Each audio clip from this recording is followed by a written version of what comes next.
14 November रोजी आद्य क्रांतिगुरू लहुजी वस्ताद साळवे यांच्या 231व्या जयंतीदिनानिमित्त ठाणे कोपरी परिसरातून समाज बांधवांची भव्य यात्रा संगमवाडी समाधीस्थळाकडे रवाना करण्यात आली आहे। महाराष्ट्राच्या सामाजिक क्रांतीचं प्रेरणास्थान असलेल्या लहुजी वस्ताद साळवे यांचा स्मृतीस अभिवादन करण्यासाठी कोपरीतील शिवसैनिकांनी मोठ्या उत्साहानं या कार्यक्रमाचं आयोजन केलं होतं। या उपक्रमासाठी राज्याचे उपमुख्यमंत्री एकनाथ शिंदे यांच्या मार्गदर्शनाखाली कोपरीतील शिवसेनेचे शिलेदार रमाकांत पाटील, स्वप्नील लांडगे, हेमंत पमनानी, रोहित गायकवाड यांच्या विशेष पुढाकाराने हा कार्यक्रम यशस्वीरित्या पार पडला।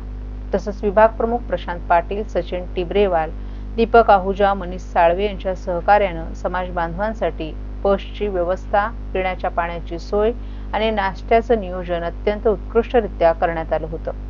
या कार्यक्रमाच्या प्रारंभी कोपरी येथेच आद्य क्रांतिगुरू लहुजी वस्ताद साळवे यांच्या पुतळ्यास पुष्पहार अर्पण करून अभिवादन करण्यात आलं। त्यानंतर संगमवाडी येथे समाधीस्थळावर अभिवादनासाठी जाणाऱ्या बसचं नारळ फोडून शुभारंभ करण्यात आला। या उपक्रमामुळे कोपरी परिसरातील सामाजिक ऐक्य, शिवसैनिकांच्या जनसेवेची भावना आणि समाज बांधवांप्रती आदरभाव यांचा सुंदर प्रत्यय आला।